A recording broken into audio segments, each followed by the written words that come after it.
بسم الله الرحمن الرحيم.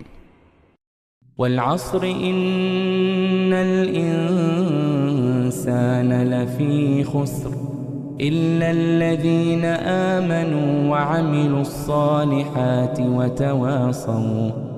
وتواصوا بالحق وتواصوا بالصبر. السلام علیکم ورحمۃ اللہ وبرکاتہ۔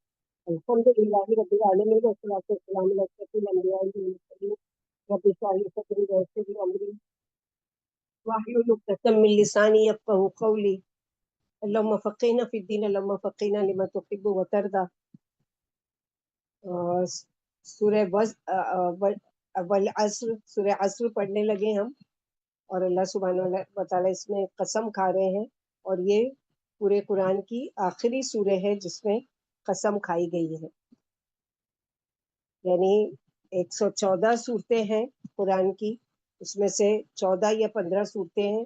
اگر سورہ حج میں دو مرتبہ سجدہ لیا جائے تو 15 ہوتی ہے، تو 15 صورتوں میں سے یہ 15ویں نمبر پر یعنی آخری سورہ ہے جس کی اللہ سبحانہ و تعالیٰ نے قسم کھائی ہے۔ سورہ عصر میں یہ سورہ علم نشرح کے بعد نازل ہوئی۔ اس میں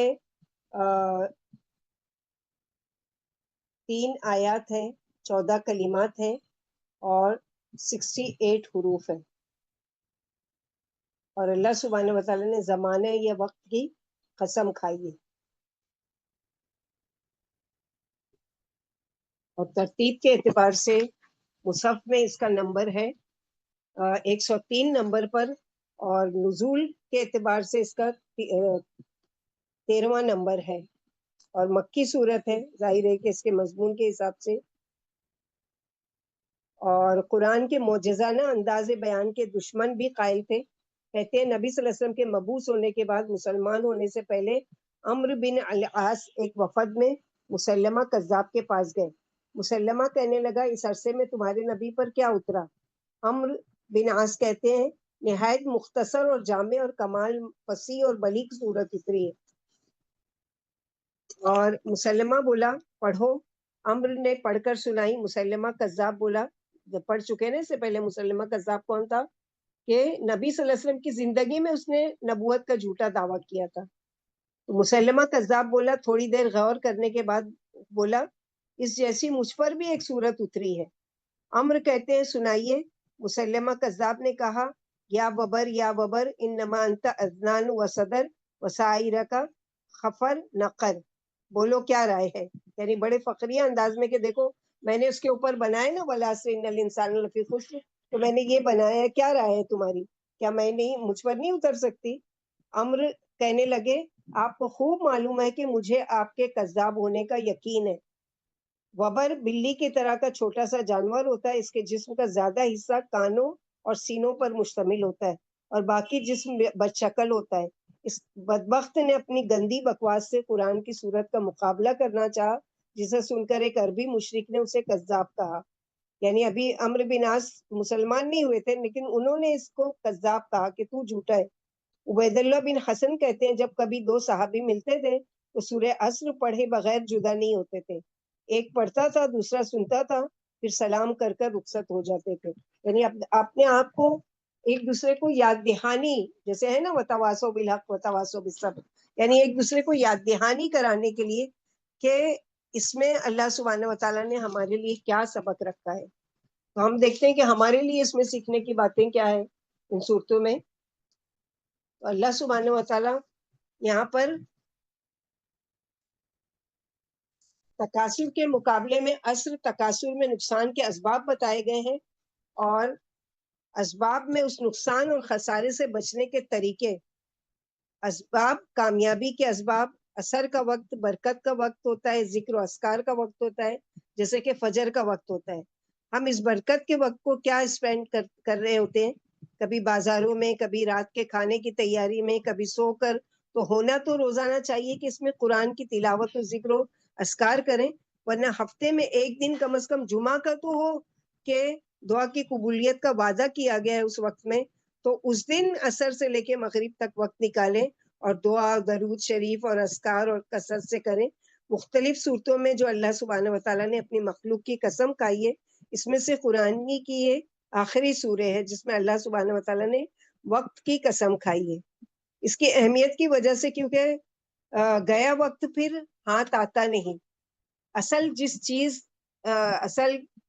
جو چیز ہے وہ کیا ہے کہ انسان وقت کا صحیح استعمال کرے، اس کو ضائع نہ کرے، انسان اس کو بچائے. اور اللہ سبحانہ و تعالیٰ نے یعنی کوئی معمولی چیز نہیں ہے کہ اللہ سبحانہ و تعالیٰ نے زمانے کی قسم کھائی ہے. جیسے کہ ایک حدیث میں آتا ہے کہ لوگ زمانے کو گالی دیتے ہیں، حالانکہ زمانہ میں خود ہوں. اسی لیے کہا گیا ہے نا کہ کسی بھی وقت کو نہیں کہ وہ فلاں وقت بڑا منحوس تھا، اس وقت میرا یہ کام بگڑ گیا، اس وقت میں نے کیوں وہ کام شروع کیا، فلاں دن میرے لیے بڑا منحوس ہے، فلاں نمبر 13 نمبر میرے لیے منحوس ہے. اور پورا جیسے کہ کہاں پر ایک نے ذکر کیا تھا کہ وہ بلڈنگ میں 13 نمبر ہی نہیں ہے، یعنی 13 نمبر تو ظاہر ہے کہ بیوقوفوں جو 14 رکھے وہی تو 13 ہے 12 کے بعد. تو آپ رکھو یا نہیں رکھو. چائنا یا جاپان میں بولتے ہیں کہ 13 نمبر ہی نہیں وہ استعمال کرتے کہ وہ منحوس سمجھتے ہیں. تو یہ ساری چیزیں کہ ہر چیز کے نفع و نقصان کا مالک کون ہے؟ اللہ سبحانہ و تعالیٰ. کوئی وقت، کوئی جگہ، کوئی نمبر، کوئی ٹائم، یہ کوئی کچھ بھی نہیں منحوس یا خوش بخت ہو سکتا سوائے کہ اللہ سبحانہ و تعالیٰ جس کو خوش بختی عطا کر دے. اور جس کو اللہ سبحانہ و تعالیٰ کی طرف سے وہ ہے، جیسے کہ سورہ یاسین میں ہم لوگ پڑھ چکے نا کہ ان لوگوں نے کیا سمجھا تھا رسولوں کو کہ تطیرنا بکم، ہم تم کو منحوس سمجھتے ہیں. تو رسولوں نے کیا قالوا طائرکم معکم، تمہاری منحوسیت تمہارے ساتھ، یعنی ہم کو تم منحوس کہتے ہو، ہم تو اللہ کے بھیجے ہوئے رسول ہیں، اور اللہ تعالیٰ نے تو ہم کو تم تک پیغام پہنچانے کی ذمہ داری دی ہے. تو یہاں پر اللہ سبحانہ و تعالیٰ قسم کھا کر کہہ رہے ہیں والعصر.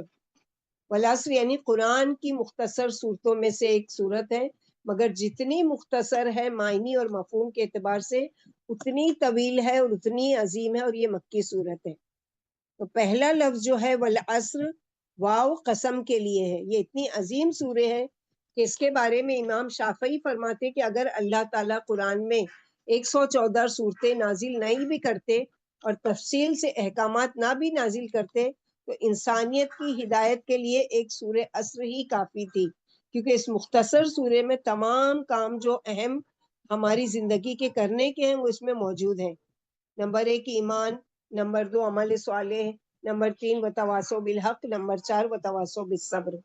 تو یہ ساری چیزیں اللہ سبحانہ و تعالیٰ نے ایک جامع سورہ میں 3 آیتوں والی صورت میں نازل کر دیا. یہاں پر جو سب سے پہلی چیز کیا ہے کہ والعصر، انسان کی زندگی جس میں وہ یہ وقت گزار رہا ہے، اللہ سبحانہ و تعالیٰ اس وقت کو گواہ بنا کر بتا رہے ہیں، یا پھر عصر کا وقت جو گزرتا جا رہا ہے تیزی سے، صبح سے لے کر عصر تک کے مقابلے میں عصر سے مغرب کا وقت بہت مختصر رہ جاتا ہے. اسی طرح زندگی کا ایک ایک دن تیزی سے گزر رہا ہے، ہماری زندگی سے کم ہو رہا ہے.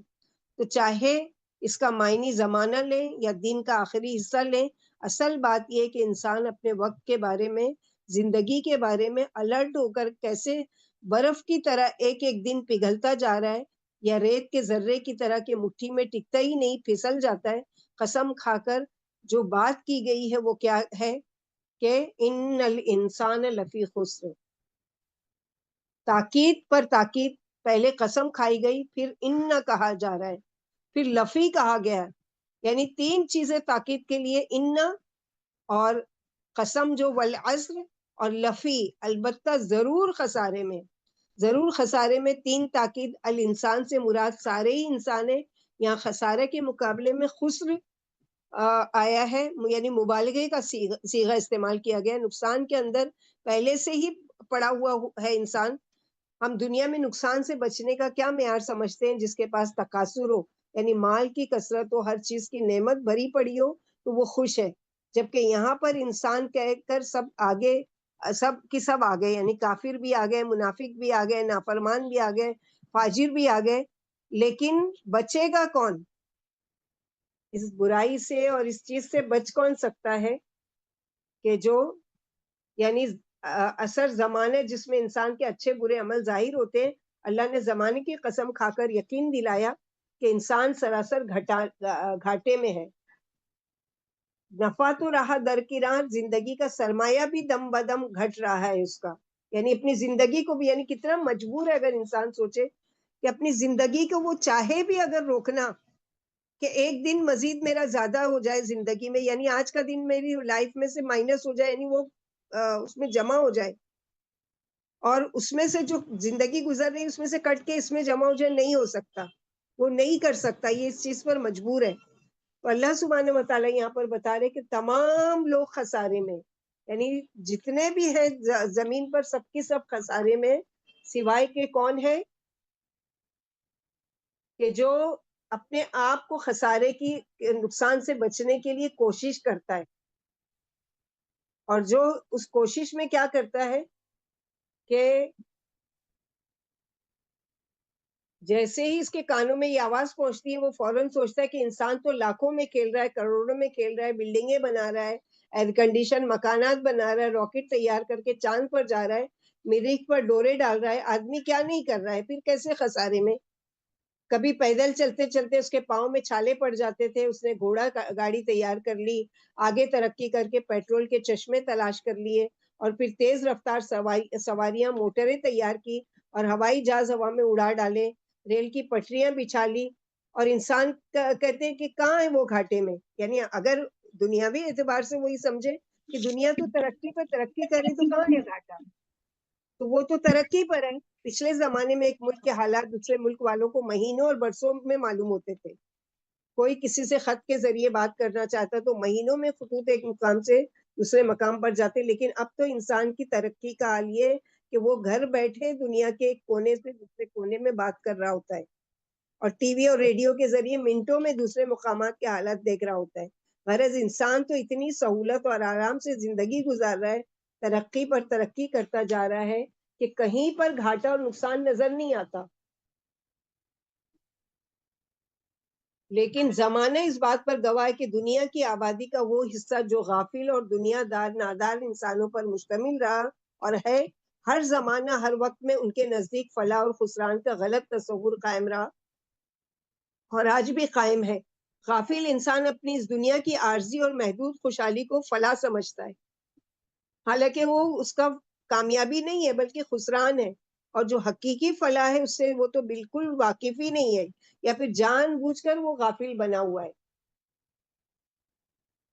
تو لفظ خسران اپوزٹ ہے فلاح کی. خسران کا وسیع مفہوم گھاٹے اور خسارے کے، گھاٹا اور خسارہ قرآنی اصطلاح میں کامل تباہی اور بربادی کو کہتے ہیں.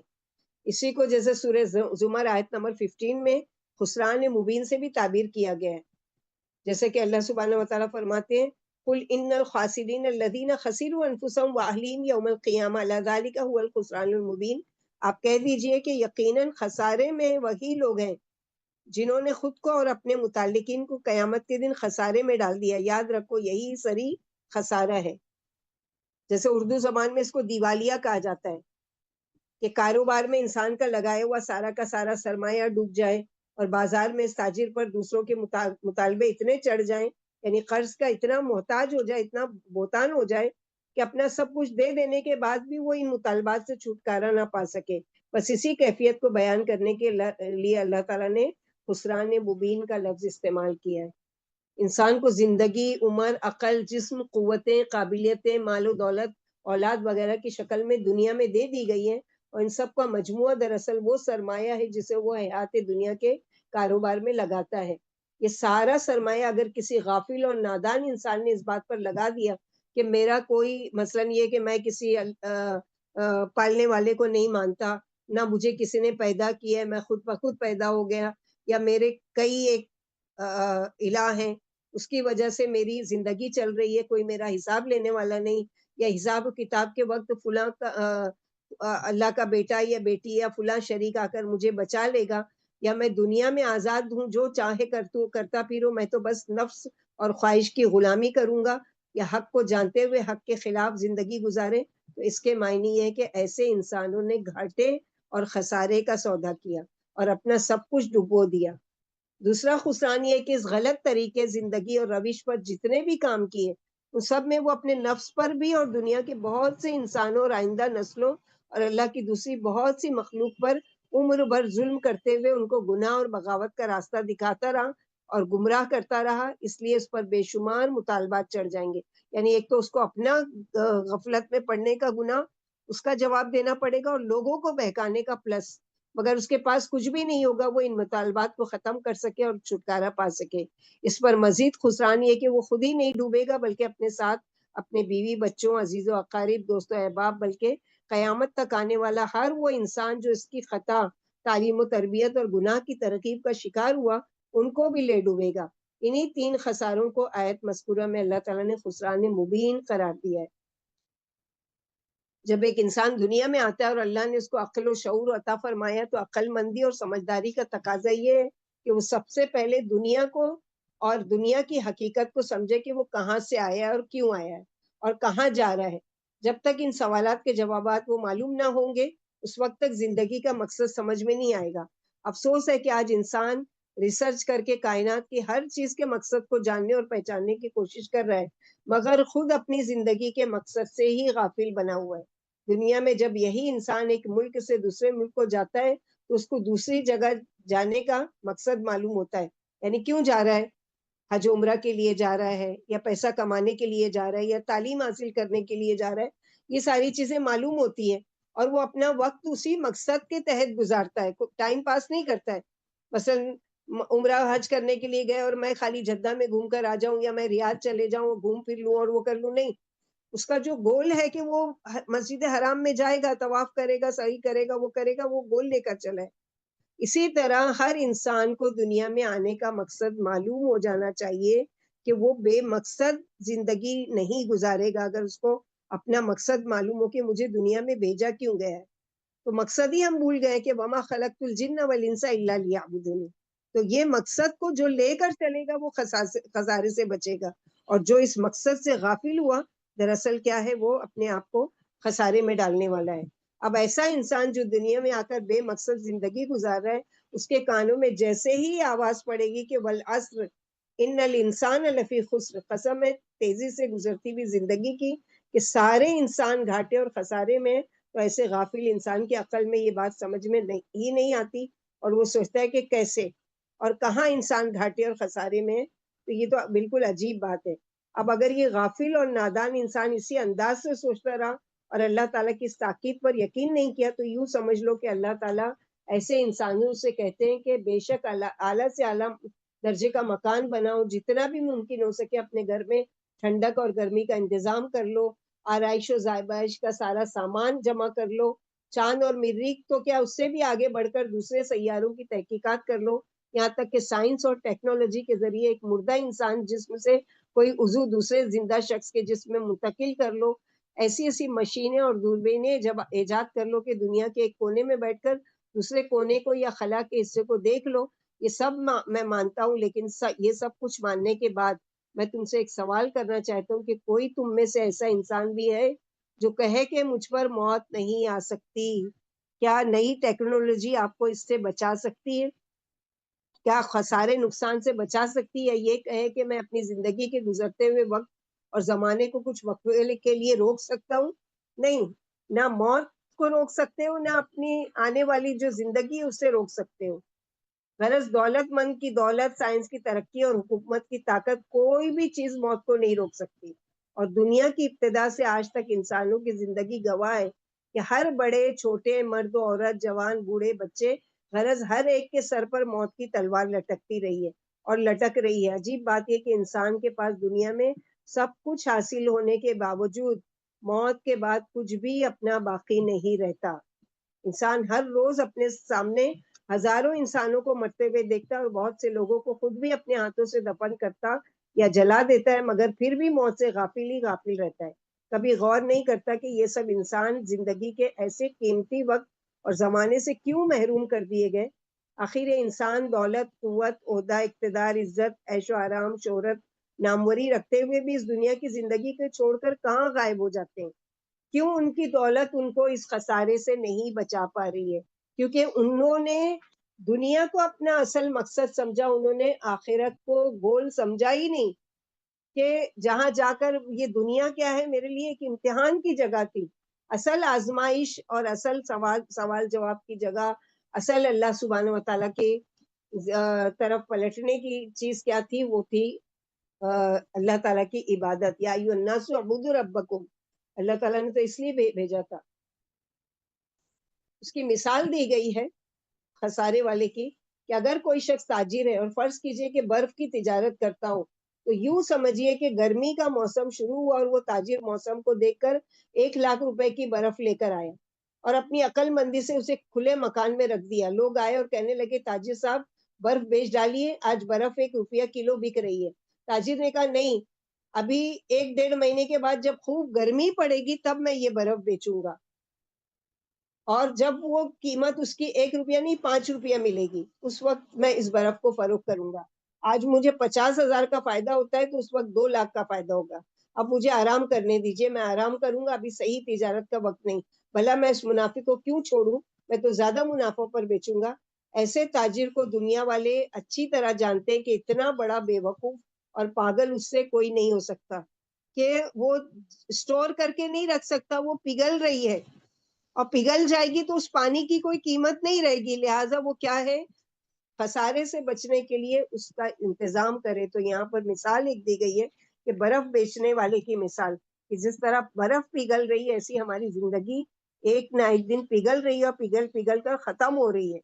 لیکن ہم کیا ہیں کہ غفلت کی نیند میں پڑے ہوئے. تو کون لوگ ہیں جو بچیں گے؟ 4 قسم کے لوگ. الا الذین آمنوا وعملوا الصالحات. نمبر 1 ایمان لائے، اور ایمان کیا ہے؟ دل سے یقین، زبان سے اقرار اور اعضاء سے نیک عمل. اور پھر ارکان الایمان کی بھی 6 چیزیں اس میں شامل ہیں، یعنی اللہ پر ایمان، اللہ کے فرشتوں پر ایمان، اللہ کی کتابوں پر ایمان، اللہ کے رسولوں پر ایمان، اچھی بری تقدیر پر ایمان اور آخرت پر ایمان. ایک پر بھی ان میں سے 6 میں سے اگر ایک بھی چھوڑ دیے تو باقی کے 5 ضائع ہو جائیں گے. اور ایمان لانے کے لیے علم ضروری ہے. علم کے بغیر ایمان صحیح نہیں ہو سکتا جب تک کہ اللہ کی معرفت نہ ہو. تو دل سے یقین اور زبان سے اقرار کے بعد اگلا اسٹیپ کیا ہوتا ہے؟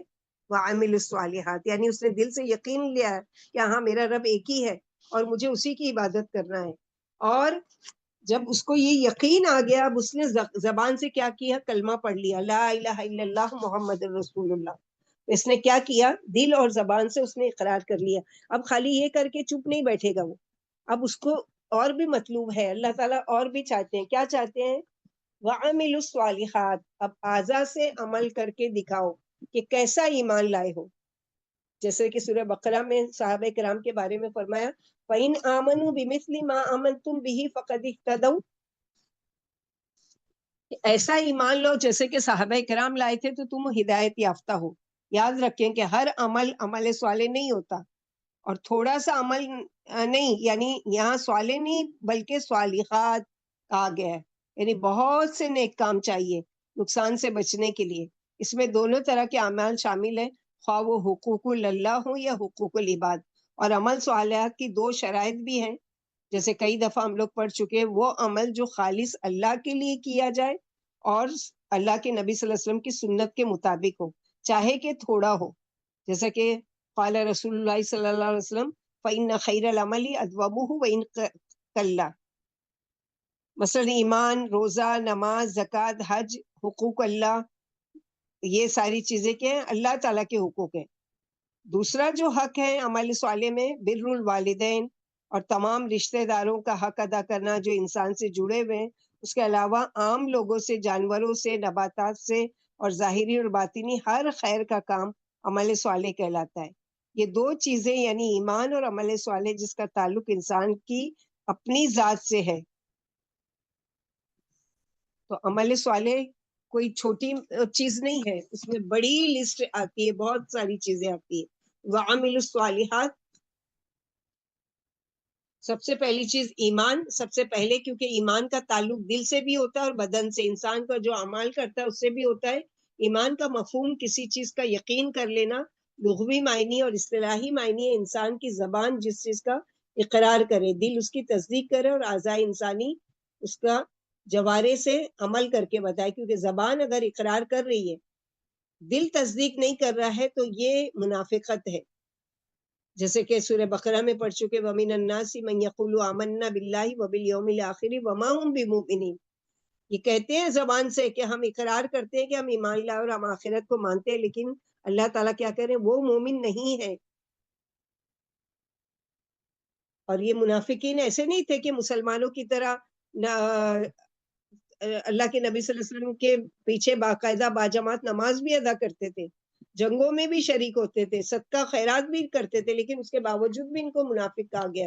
تو یہ عمل اللہ کو مطلوب نہیں ہے کہ جس میں زبان تو اقرار کر رہی ہو لیکن دل اس کا انکار کر رہا ہو۔ وعمل الصالحات، اور عمل کرے نیک، نیکیوں کا بہت ہی وسیع مفہوم ہے، جیسے کہ ہم لوگوں نے ابھی دیکھا کہ نماز، روزہ، زکوٰۃ، حج، لوگوں کے ساتھ معاملات، تجارت، چلنا پھرنا، اٹھنا بیٹھنا، غرض کی زندگی کا ہر لمحہ اگر نیکی کی نیت سے کیا جائے تو عبادت اور عمل صالح سے ایمان بڑھتا ہے اور گناہ سے ایمان گھٹتا ہے۔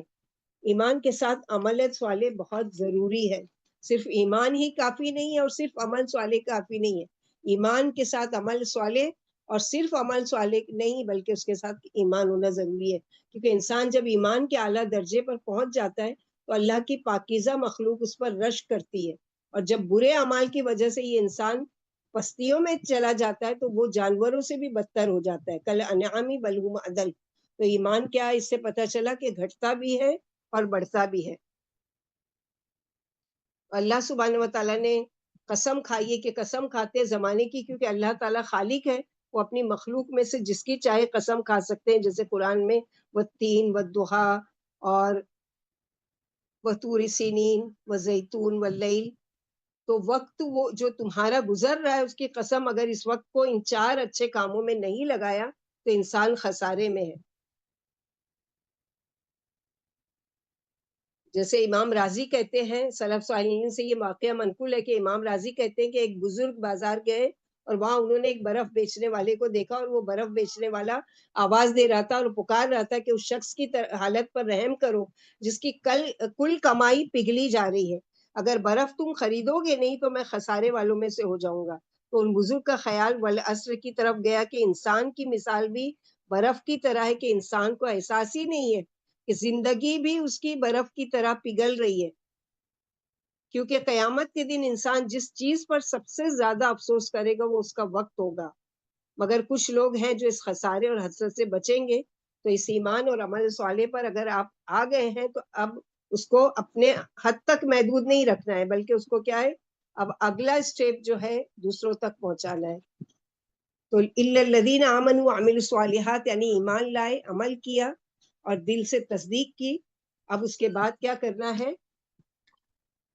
کہ یہاں مثال دی گئی ہے کہ ایمان اور عمل صالح کو جانچنے کا بہترین طریقہ کیا ہے۔ فرض کیجئے ایک جھاڑ کا تنا جو زمین میں گڑا ہوا ہے اور اس کو کوئی ڈالیاں، پتے، پھل نہیں ہے، تو اس کا صاف صاف مطلب یہ ہے کہ اس تنے کی جڑیں زمین میں موجود نہیں ہے۔ اگر زمین اس درخت کی جڑیں زمین کو پکڑ لیتی تو اس کے اوپر ضرور پھل اور پھول آتے، اور وہ بغیر جڑوں کے صرف زمین میں گڑا ہوا ہے۔ اس کے برخلاف اگر اسی تنے کو ڈالیاں، پتے، پھول، پھل موجود ہیں تو اس کے معنی یہ ہوئے کہ اس تنے کی جڑیں پوری طرح زمین میں پھیلی ہوئی ہے، اور جڑوں ہی کی وجہ سے اس پر ڈالیاں، پتے، پھول ظاہر ہو رہے ہیں۔ یعنی جڑیں موجود ہو تو ڈالیاں اور پتے نکلیں گے، اور ڈالیاں نہیں پھوٹ رہی ہیں تو اس کے معنی یہ ہے کہ جڑیں موجود نہیں ہیں۔ بس یہی حال ایمان اور عمل صالح کا، یعنی ایک مثال دی گئی ہے ایک تنے دار درخت کی جو بے جڑ کا ہے اور جو جڑ والا ہے۔ تو یہی حال ایمان اور عمل صالح کا کہ ایمان دل میں ہوگا تو پھر ہاتھ، پاؤں، آنکھ، کان، زبان، یعنی جسم کے ہر حصے سے اعمال صالحہ کی ڈالیاں، پتے، پھل، پھول نکلیں گے، اور اگر اعمال صالحہ نہیں نکل رہے ہیں تو اس کے معنی یہ کہ ایمان کی جڑیں موجود نہیں ہیں۔ اسی طرح ایک اور مثال سے یوں سمجھ لیے کہ بجلی کی کوئی شکل و صورت نہیں ہوتی، مگر بجلی کے ہونے، یعنی الیکٹرک وغیرہ کا کیا ہوتا ہے، ہم کو نظر آ رہی ہوتی کہ وہ جا رہی ہے، وہ تار میں سے آ رہی ہے، نہیں، بلکہ کیا ہے، جب وہ لائٹ جلتی ہے یا کوئی پنکھا چلنے لگ جاتا ہے یا فریج چل رہا ہے یا اے سی چل رہا ہے تو ہم کو کہ لائٹ ہے، اگر وہ بند ہو جاتا ہے تو کیا لگتا ہے ہم کو کہ لائٹ گئی، ہم لوگ یہی کہتے ہیں نا لائٹ گئی، وہ ہو گیا۔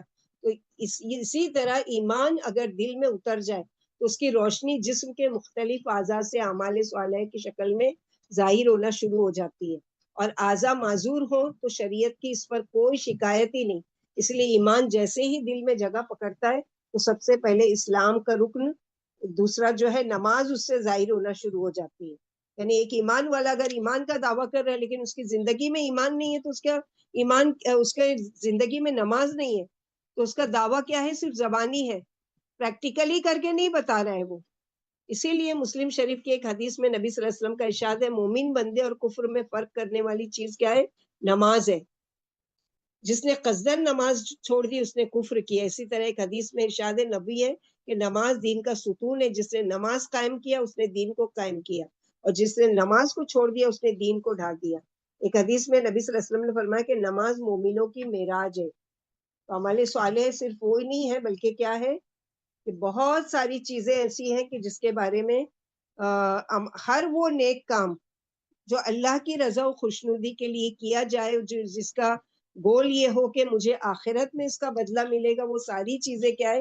عمل صالح ہے۔ چاہے کہ اللہ کی عبادت میں ہو، چاہے کہ لوگوں کے ساتھ معاملات ہو، جو کوئی بھی عمل ہو، وہ ساری چیزیں۔ اسی لیے ہم ہر چھوٹا سا بھی کام کسی کے لیے کریں نا، تو یہ سوچ کر کہ یا رب میں آپ کے لیے، اپنے آپ سے کہا کریں یا اللہ میں یہ جو کھانا بنا رہی ہے سارے لوگ کھائیں گے لیکن میں آپ کی رضا کے لیے، کیونکہ آپ نے میرے اوپر ذمہ داری ڈالی ہے۔ اسی طرح کسی کو میں کچھ خرید کر دے رہی ہوں، یا کوئی تحفہ دے رہی ہوں، یا کسی کو پانی پلا رہی ہوں، یا کوئی بھی چیز دے رہی ہوں، یا عیادت مریض کے لیے جا رہی ہوں، کوئی بھی کام، اس کے اپنے آپ سے کہا کرے یا رب یہ میں نکل رہی ہوں نا یہ آپ کے لیے، میں یہ کر رہی ہوں نا آپ کے لیے، اللہ تعالیٰ آپ مجھ سے راضی ہو جاؤ، اس کا آخرت میں مجھے بھرپور اس کا اجر دینا، اور دنیا میں بھی بہترین اس کے بدلے میں اس کا بدلہ مجھے دینا، دونوں جہاں کی کامیابی چاہیے ہم کو۔ تو ہر وہ عمل جو اللہ کی رضا و خوشنودی کے لیے کیا جائے اور اس کا مقصد یہ ہو کہ ہم کو دونوں جہاں میں اس کی کامیابی ملے، وہ ساری ہی چیزیں اعمال صالحات میں سے ہیں۔ اور لمبی چوڑی اس کی وہ ہے، تو یہاں پر بتایا گیا کہ دو چیزیں تو ہو گئی، ایمان اور عمل صالح، یہ خسارے سے بچائے گی۔ تیسری چیز کون سی ہے؟ تیسری چیز ہے کہ یعنی جو کچھ لوگ جو اس خسارے اور حسد سے بچیں گے، وہ اس ایمان اور عمل صالح، پھر دعوت خاص جن کو اللہ نے علم دیا ہے، وہ اپنے علم سے کیا کریں؟ اپنے علم کے مطابق دوسروں کو پہنچائیں گے۔ یعنی تیسری چیز جو انسان کو بچانے والی ہے وہ ہے وتواصوا بالحق، ایک دوسرے کو حق کی تلقین کرنا۔ ہر ایک کی ذمہ داری ہے، صرف علماؤں کی، خطیبوں کی، اماموں کی ذمہ داری نہیں ہے، میری بھی ذمہ داری ہے، آپ سب کی بھی ذمہ داری ہے۔ تو حق کیا ہے؟ حق سے مراد نمبر 1 شریعت ہے، نمبر 2 اس شریعت میں جو کرنے کے لیے کہا گیا ہے اسے کرنا بھی ہے اور دوسروں کو بتانا بھی ہے۔ خالی یہ نہیں کہ میں بتانے والی بنوں اور میں کروں نہیں، تو پھر وہ تو سورہ منافقین میں پڑھ چکے کہ کبر مقتا عند اللہ لما تقولون ما لا تفعلون، کہ اللہ کے نزدیک سب سے بڑا گناہ یہ ہے کہ جو تم کہتے ہو وہ خود کرتے نہیں۔ اسی طرح جن اعمال کو کرنے سے روکا گیا ہے قرآن و سنت میں، اس سے خود بھی بچنا ہے اور دوسروں کو بھی بتانا ہے۔ بچنے کے لیے کیسے؟ منکر سے بچنا ہے۔ تو اللہ نے جو بھی نازل کیا وہ حق کے ساتھ نازل کیا ہے، جیسے اللہ سبحانہ وتعالیٰ قرآن میں فرماتے وَبِالْحَقِّ أَنزَلْنَاهُ بِالْحَقِّ نزل، تو حق کیا ہے؟ قرآن اور شریعت۔ وتواصوا بالحق کی مثالیں قرآن سے ہے، مثلا ابراہیم علیہ السلام نے اپنے بچوں کو وصیت کی تھی، وَوَصَّى بِهَا إِبْرَاهِيمُ بَنِيهِ وَيَعْقُوبُ یا بنی ان اللہ اصطفیٰ لکم الدین فلا تموتن الا وانتم مسلمون، تو انہوں نے اپنے بچوں کو مسلمان بن کر رہنے کی وصیت کی ہے، حق کی تلقین کی۔ اسی طرح یعقوب علیہ السلام نے اپنے دادا کے نقش قدم پر چلتے ہوئے کیا کہا تھا؟ سورہ بقرہ میں ہی اگلی آیت اسی کے سے ریلیٹڈ ہے، ام کنتم شہداء اذ حضر یعقوب الموت اذ قال لبنیہ ما تعبدون من بعدی قالوا نعبد الہک و الہ آبائک ابراہیم و اسماعیل و اسحاق الہ واحد ونحن له مسلمون، یعنی ہم جب کیا تم گواہ تھے، تم موجود تھے جب حاضر ہوئی تھی یعقوب علیہ السلام پر موت، تو انہوں نے اپنے بچوں سے کیا کہا تھا کہ تم کس پر مرو گے؟ تو ان لوگوں نے اقرار کیا تھا کہ ہم آپ کے باپ دادا کے جو دین ہے اس پر ہم مریں گے اور ہم مسلمان رہیں گے۔ تو حق کی تلقین ہم کیا کر سکتے ہیں؟ مثلا نماز کا وقت ہو گیا، چلو نماز پڑھ لو یا مسجد چلے جاؤ۔ اسی طرح صدقہ و خیرات کے لیے بھی ایک دوسرے کو شوق دلانا کہ خیر کا کام ہے، ثواب کا کام ہے، صدقہ جاریہ کا کام ہے، آپ سب مل کر اس میں شامل ہو جائے تو یہ کیسا ہے؟ وتواصوا بالحق، یعنی خود اپنے آپ کو بھی یاد دلانا وہ عمل کر کے، اور دوسروں کو بھی اس عمل کی طرف راغب کرنا، اور یہ کام کی شروعات اپنے گھر سے کرنا ہے۔ جیسے بہت سی مثالیں قرآن میں اسماعیل علیہ السلام اور لقمان علیہ السلام نے اپنے بیٹے کو جو وصیت کی تھی کہ یا بنی لا تشرک باللہ ان الشرک لظلم عظیم، اور پھر بہت ساری کہ اپنے کندھوں کو جھکا کر رکھنا، اکڑ کر نہیں چلنا، اور یاد رکھنا جو کچھ تم کرو گے وہ ساری چیزیں اللہ سبحانہ و تعالیٰ ہر دلیل، یعنی کسی طے خانے میں بھی ہے تو اللہ سبحانہ و تعالیٰ اس کو لے آئیں گے۔ تو یہ ساری چیزوں کو خود بھی تلقین کرنا اپنے آپ کو، اور دوسروں کو بھی اس چیز کی طرف راغب کرنا کہ اس کے بارے میں اللہ سبحانہ و تعالیٰ سوال کریں گے۔ بس وہی نفع کما رہے ہیں جن کے دلوں میں ایمان ہے اور اعضاء سے نیاز بندی کے افعال ٹپک رہے ہیں، جو اللہ کے فرما بردار بندے ہیں، ایمان لانے کے بعد ہر وقت سرگرم عمل رہتے ہیں، اور آپس میں ایک دوسرے کو احکام بجا لانے کی اور حرام سے بچنے کی تاکید کرتے رہتے ہیں، پریشانیوں کے وقت راضی برضا رہتے ہیں، لوگوں کی ایذا پر صبر کرتے ہیں اور دوسروں کو بھی صبر کی۔ چوتھا کام کیا ہے؟ وتواصوا بالصبر، خود بھی صبر پر جمے رہتے ہیں اور دوسروں کو بھی صبر کی تاکید کرتے رہتے ہیں، راہ تبلیغ میں ہر تکلیف جھیل لیتے ہیں، تقدیر کی تحریر پر راضی رہتے ہیں اور پریشانیوں کے وقت صبر کا دامن نہیں چھوڑتے۔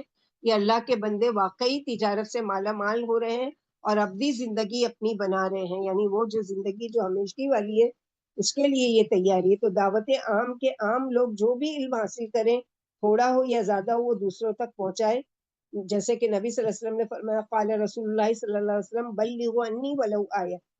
تو ہر شخص کی ذمہ داری ہے، اور ایسا ہو ہی نہیں سکتا کہ آپ یہ کام کرنے نکلیں اور لوگ آپ کو اذیت نہیں نہ دیں یا تانا نہ ملے یا باتیں نہ ہو یا طنز آپ کو برداشت نہ کرنا پڑے، بلکہ کیا ہے کہ یہ ساری چیزیں آئے گی، راستے میں رکاوٹ بنے گی، لیکن اس کے مقابلے میں کیا کرنا ہے؟ صبر سے جمے رہنا ہے۔ تو چاہے اعمال صالح کرنا ہو، حق کی تنقید کرنا ہو، خود کو صبر سے برائیوں سے روکے رکھنا، اور اسی طرح اللہ تعالیٰ کی اطاعت کے کاموں پر صبر کے ساتھ جمے رہنا۔ حق کو الگ سے اور صبر کو الگ سے کیوں ذکر کیا گیا ہے؟ کہ انسان حق پر اس وقت قائم رہ نہیں سکتا جب تک کہ اس کے اندر صبر نہیں ہوگا، حق پر اس وقت قائم رہ ہی نہیں سکتا، صبر کے بغیر استقامت بھی نہیں آتی، آپ جم ہی نہیں سکتے۔ تو ایسے میں کچھ ایمان کے ساتھی ہوں جو ایک دوسرے کو پکڑ کر رکھیں تاکہ ایک دوسرے کو کہتے رہیں کہ ولی ربی کا فصبر، یعنی اپنے رب کی خاطر صبر کرو، اللہ تم کو اس کے بدلے بہترین اجر دیں گے۔ صبر کیا ہے؟ اپنے نفس کو ہر اس کام سے روک لینا جس کو نہ کرنے کا حکم دیا گیا ہے۔ یعنی صبر یہ نہیں کہ کوئی چیز نہیں ملی ہے تو اس پر صبر کر لیے، بلکہ ہر وہ چیز جو میری خواہش ہے لیکن اللہ تعالیٰ کی نافرمانی کا کام ہے، لیکن میں اس پر رک جاؤں، صبر کروں، اپنے آپ میں کنٹرول کروں، یہ بھی صبر ہے۔ پھر اسی طرح زبان کو روکنا بری بات کہنے سے، ہاتھ کو روکنا برے کام کرنے سے، خیالات کو روکنا برے وسوسوں سے، بری سوچ سے، آنکھوں کو روکنا بری چیز دیکھنے سے، کان کو روکنا بری بات سننے سے، اپنی خواہش نفس کو روکنا، اسی طرح موت کے موقع پر، تقدیر کے فیصلے پر صبر، جبکہ انسان پر مشکلات و تکلیف آئے، خود بھی کرنا ہے اور دوسروں کو بھی تلقین کرنا ہے۔ یعنی کتنی چھوٹی سورہ، صرف 3 آیت، لیکن کتنی جامع بات کہ پوری زندگی کا نچوڑ ہے۔ امام ابن قیم کہتے ہیں کہ 4 کام ایسے ہیں زندگی میں کرنے کے، نمبر 1 ایمان لا کر عبادات کرنا، نمبر 2 دوسروں کو حق کی خیر کی قرآن کی تعلیم دے اور اس پر عمل کرنے کے لیے کہیں، اور نمبر 3 اور اس پر جمے رہنے کے لیے صبر کریں، استقامت اختیار کریں۔ اور صبر کا جو لغوی معنی ہے صبر کیا ہوتا ہے اس کو دیکھتے ہیں تھوڑا سا، کہ سب سے پہلی چیز تو یہ ہے کہ اذیت پر صبر کرنا۔ نبی صلی اللہ علیہ وسلم نے ارشاد فرمایا وہ مسلمان جو لوگوں سے ملتا جلتا ہے اور ان سے اذیت پہنچنے پر صبر کرتا ہے، اس سے اچھا ہے جو لوگوں سے ملتا جلتا نہیں ہے، ان سے اذیت پہنچنے پر صبر کرتا ہے۔ یعنی ایک ہے کہ اس نے آپ کو روک کے رکھا، نہ میں کسی کے بیچ میں جاؤں گا، نہ کسی سے بات چیت کروں گا، اور نہ میں گناہ گار بنوں گا، تو وہ اتنا یعنی اجر والا نہیں ہے جتنا وہ کہ لوگوں کے بیچ میں رہ کر اور ان کی اذیت کی باتیں سن کے اور وہ کر کے اس پر صبر کر رہا ہے۔ پھر حضرت انس بن مالک سے روایت ہے، نبی کریم صلی اللہ علیہ وسلم نے فرمایا جب اللہ تعالیٰ کسی بندے کے ساتھ بھلائی کا ارادہ کرتے ہیں تو اس سے بھلائی کے کام کراتے ہیں اور اس کے اندر نرمی، صبر اور پرہیزگاری کی توفیق عطا فرماتے ہیں۔ نبی صلی اللہ علیہ وسلم نے یہ بھی فرمایا کہ دنیا میں جب کسی ایماندار بندے کی کوئی پیاری چیز گم یا ضائع ہو جاتی ہے اور وہ صبر کرتا ہے اور صبر کرنے کو اپنے لیے باعث ثواب سمجھتا ہے تو اللہ تعالیٰ اسے جنت عطا کیے بغیر راضی نہیں ہوتے، یعنی اس کی آخری ٹھکانہ پھر کیا ہے؟ جنت ہی ہے۔ یوفی الصابرون اجرہم بغیر حساب۔ حضرت صہیب رومی سے روایت ہے، نبی کریم صلی اللہ علیہ وسلم نے ارشاد فرمایا مومن کی شان عجیب ہے، اس کے تمام کام نیکی ہیں اور یہ شان صرف مومن کے ساتھ مخصوص ہے۔ اگر اس کو خوشی حاصل ہوتی ہے تو وہ اللہ کا شکر ادا کرتا ہے اور یہ شکر اس کے لیے نیکی ہے، اور جب کوئی مصیبت پہنچتی ہے تو وہ صبر کرتا ہے اور یہ صبر بھی اس کے لیے نیکی ہے۔ اسی طرح نبی صلی اللہ علیہ وسلم نے فرمایا لوگ جب ظالم کو دیکھیں اور اسے ظلم کرنے سے باز نہ رکھ سکیں تو جلد اللہ ان سب پر عذاب نازل کریں گے۔ اگر ایسی کسی قوم میں کثرت سے گناہ ہوئے ہوں اور بعض لوگ یہ قدرت رکھتے ہوں کہ انہیں گناہ سے باز رکھ سکتے تھے، منع کر سکتے تھے، مگر ایسا نہیں کریں گے تو جلد اللہ ان سب کو عذاب میں مبتلا کریں گے۔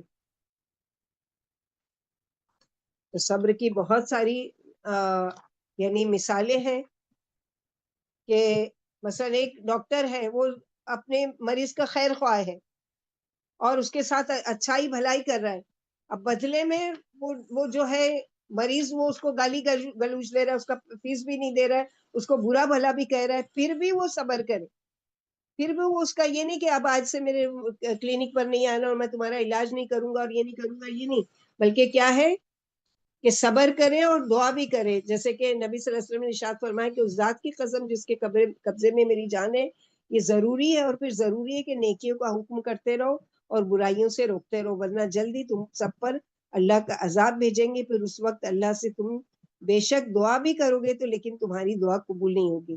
ایک حدیث میں نبی صلی اللہ علیہ وسلم نے ارشاد فرمایا کہ لا الہ الا اللہ اپنے پڑھنے والوں کو اس وقت تک نفع دیتا رہے گا اور ان سے عذاب و بلا کو اس وقت تک دفع کرتا رہے گا جب تک اس کے حق میں لاپرواہی نہ کرے۔ صحابہ نے عرض کیا کہ اس کے حق سے لاپرواہی کرنے کا کیا مطلب ہے؟ آپ صلی اللہ علیہ وسلم نے ارشاد فرمایا اس کے حق کی لاپرواہی ہے کہ اللہ کی نافرمانیاں کھلے طور پر ہونے لگے اور ان سے روکا نہ جائے اور انہیں بند نہ کیا جائے۔ حضرت عبداللہ ابن عمر سے روایت ہے، فرمایا رسول اللہ صلی اللہ علیہ وسلم نے کہ لوگ اس وقت تک ہلاک نہ ہوں گے جب تک کہ ان میں گناہ کی زیادتی نہ ہو جائے۔ حضرت انس بن مالک سے روایت ہے، میں نے نبی صلی اللہ علیہ وسلم کو یہ فرماتے ہوئے سنا ہے کہ حق سبحانہ و تعالیٰ کسی قوم کو اس کے بعض آدمیوں کے گناہوں پر عذاب میں مبتلا نہیں کرتے جب تک کہ قوم کے اکثر آدمی اس امر کو نہ دیکھ لیں کہ ان کے درمیان خلاف شرع امور کا ارتکاب کیا گیا ہے اور اس کے روکنے پر قادر ہوں، اور اگر نہ روکیں جب یہ خاموشی اور غفلت بڑھ جاتی ہے تو اللہ تعالیٰ عام و خاص سب کو عذاب میں مبتلا کر دیتے ہیں۔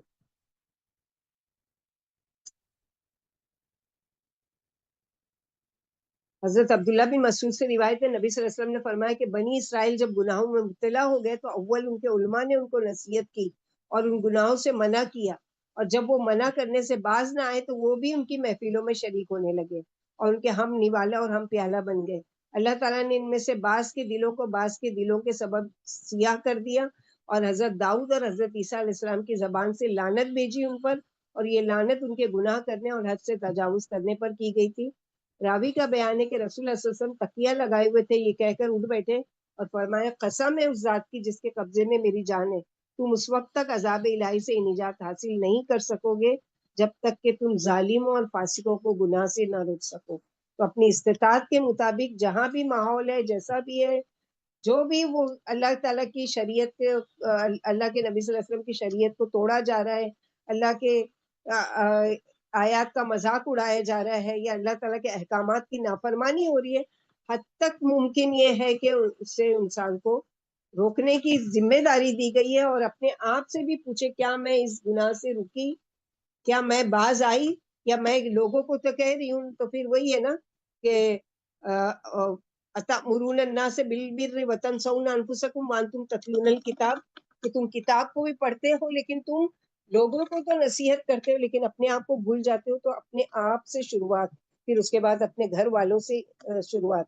تو گویا انسان کو خسارہ اور گھاٹے سے بچ کر نجات حاصل کرنا ہو تو یہ چاروں شرائط ایمان، عمل صالح، تواصو بالحق اور تواصو بالصبر پر پوری طرح اپنے آپ کو جمائے رکھنا ہوگا.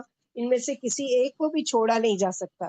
یہ کلام الہی ہے، اس میں کوئی چیز بھی ضرورت سے زائد یا غیر ضروری یا مبالغہ آمیزی کے ساتھ بیان نہیں کی گئی ہے. اور جب ساری انسانیت کی نجات و کامیابی کے لیے 4 چیزوں کا بیان ہوا ہے تو یقیناً وہ چاروں ہی چیزیں لازمی اور ضروری ہے، اور ان میں سے کسی ایک کو بھی کم نہیں کیا جا سکتا. ورنہ اگر کوئی کم کر دے تو انسان کی نجات کی ذمہ داری قرآن حکیم پر نہیں ہوگی. اس کی مثال بالکل ایسی ہے جیسے ڈاکٹر کسی مریض کو اس کی صحت مندی کے لیے ایک نسخہ تجویز کرتے ہوئے کہے گا کہ وہ اگر اپنی زندگی کو بچانا چاہتا ہے تو ہر روز اس کو یہ ایک انجیکشن، ایک کیپسول اور یہ ایک ٹونک اور یہ ایک ٹیبلٹ برابر پابندی سے استعمال کرنا پڑے گا. اب اگر مریض ڈاکٹر کی تاکید کے باوجود جملہ 4 دواؤں میں سے صرف 2 یا 3 ہی استعمال کرے اور باقی کو چھوڑ دے اپنی مرضی سے تو کیا ہوگا؟ صحت کے بگڑنے اور زندگی کے خطرے میں پڑنے کی ذمہ داری ڈاکٹر پر نہیں کی جا سکتی، بلکہ وہ کیا ہے، اپنی لاپرواہی کا خود ذمہ دار ہے. تو یہ اللہ سبحانہ و تعالیٰ کے لیے نعوذ باللہ کوئی ڈاکٹر کی مثال نہیں ہے، اپنی عقل کو سمجھانے کے لیے کہ ہماری عقل بہت چھوٹی ہے نا، اسی چھوٹی چھوٹی روزمرہ کی چیزوں سے ہم مثالیں سمجھ میں آتی ہے. بالکل اسی طرح انسانوں کے خالق و مالک نے انسان کی کامیابی کے لیے اللہ سبحانہ و تعالیٰ نے قرآن کو نازل کیا اور کتابیں نازل کی، رسولوں کو بھیجا. یہ ساری چیزیں کہ ان سب چیزوں کو وہ کر کے تو یہ ساری چیزوں کو جو ہے پورے دین کو جمع کر دیا گیا ہے ان 3 آیتوں میں.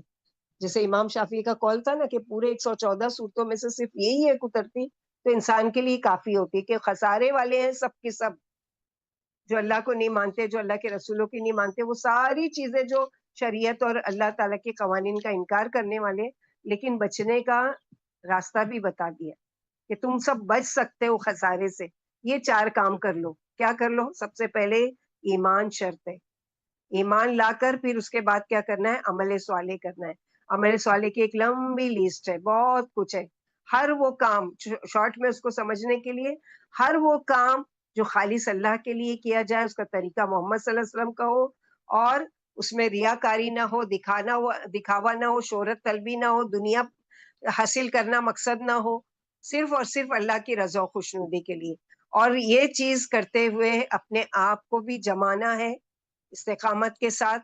اسے عمل نیک یہ نہیں کہ کبھی کر لیا کبھی چھوڑ دیا، نہیں، بلکہ ہمیشہ چاہے کہ تھوڑا کریں اور اپنے گھروں سے شروعات کریں. مثلا میں تہجد گزار بن گئی ہوں، میں قرآن کی تعلیم حاصل کر رہی ہوں، میں نماز پابندی سے 5 وقت کی پڑھ رہی ہوں، میں روزانہ قرآن کی تلاوت کرتی ہوں، میں کلاسز اٹینڈ کرتی ہوں، لیکن میرے ہی گھر میں میرے بچے نماز نہیں پڑھتے، میرے شوہر نماز نہیں پڑھتے، یا دین سے دور ہیں یا قرآن سے دور ہیں، تو میں آنکھ بند کر کے کہ میں اپنے آپ کو بچاؤں تو یاد رکھو اس بنی اسرائیل کے اس عابد کا پھر انجام کیا ہے کہ وہ بھی حدیث میں بتا دیا گیا ہے کہ فرشتوں کو کہا گیا کہ اس سے شروعات کرو کہ اپنی دنیا میں مگن تھا. تو تواصو بالحق بھی کرنا ہے، اور اس اذیت پر گھر والوں کی طرف سے بات سننی پڑے گی، ویلکم، کوئی بات نہیں. اللہ تعالیٰ قیامت کے دن ہمارے حق میں گواہی دے دے کہ یہ سارے زمانے سے خفا میرے لیے ہے. کتنی بڑی گواہی. جیسے کہا گیا ہے نا کہ خدا بندے سے خود کہتے بتا تیری رضا کیا ہے. تو خدا تو کوئی بھی نہیں ہے، اللہ سبحانہ و تعالیٰ کی ذات ہے کہ اس دن اللہ تعالیٰ ہم سے ہماری رضا پوچھے کہ تم چاہتے کیا ہو، تمہاری کیا چاہت ہے. ما تشتہی انفسکم، وہ چیزیں تمہارے لیے انعام میں رکھی ہے جو تم چاہو گے، وہ تمہارے لیے نہیں کہ اللہ تعالیٰ کہیں گے یہ لے لو یہ لے لو یہ لے لو، نہیں، تم کیا چاہتے ہو. تو وہ تم کیا چاہتے ہو کیا ہے کہ اگر ہم دنیا میں رب چاہی کریں گے تو وہاں پر ہم کو من چاہی ملے گی. اگر دنیا میں من چاہی زندگی گزار کر جائیں گے تو وہاں رب چاہی زندگی نہیں ملے گی، وہاں پر پھر کیا ہے، رب کی ناراضگی ملے گی. تو ہمارے لیے اس سے بڑا خسارہ اور کیا ہو سکتا ہے کہ قیامت کے دن اللہ تعالیٰ نہ اپنا دیدار کرائے ہم کو، اور نہ ہم سے راضی ہو، اور ہماری طرف دیکھے بھی نہیں، اور ہم سے بات بھی نہ کرے. تو کتنا بڑا خسارہ ہے. تو اس خسارے سے بچنے کے لیے ان ساری کاموں پر عمل کرنا ہے. جو کچھ ہم پڑھتے ہیں اللہ سبحانہ و تعالیٰ سے دعا ہے کہ اس پر ہم کو عمل کرنے کی اللہ تعالیٰ توفیق عطا فرماؤ. قیامت کے دن ہم کو ان لوگوں میں شامل نہ کرنا کہ جن سے یہ سوال کیا جائے کہ تم لوگوں کو تو تلقین کرتے تھے، تم کتنا اس پر عمل کرتے تھے. سب سے پہلے اپنے آپ سے شروعات کرنا ہے. سب سے پہلے ان ساری چیزوں پر خود عمل کرنے کی کوشش کرنا ہے، پھر اپنی اولادوں کی، اپنے گھر والوں کی اصلاح کرنا ہے، پھر اپنے رشتہ داروں میں سے، اپنے گھروں میں سے، اپنے ماں باپ کی، اپنے ہر ایک چیز کی. ذرا بھی اس میں یہ جھجک محسوس نہیں ہونا چاہیے کہ نہیں میں چھوٹی ہوں، میرے ماں باپ بڑے ہیں تو میں ان کو کیسے نہیں. لا علمی میں یا کم علمی کی وجہ سے ان کو نہیں وہ نالج ہے. اب ہمارے اوپر ذمہ داری ہے کہ ہم کیا ہے ان کی اصلاح کریں، ان کی کوشش کریں کہ ان کو صحیح راستے کی طرف رہنمائی کریں، ان کو بتائیں کہ یہ کام جو کر رہے ہیں یہ غلط ہے، یہ نہیں ہونا چاہیے، اور یہ کام جو ہے یہ صحیح ہے، یہ کرو، یہ آپ کی زندگی میں نہیں ہے، اس کو نافذ کرو، اس سے اس کا فائدہ ہوگا. ربنا تقبل منا انك انت السميع العليم وتب علينا انك انت التواب الرحيم. بسم الله الرحمن الرحيم. والعصر ان الانسان لفي خسر الا الذين امنوا وعملوا الصالحات وتواصوا بالحق وتواصوا بالصبر. سبحان ربك رب العزة عما يصفون وسلام على المرسلين والحمد لله رب العالمين. سبحانك اللهم وبحمدك اشهد ان لا اله الا انت استغفرك واتوب اليك. السلام علیکم ورحمۃ اللہ وبرکاتہ.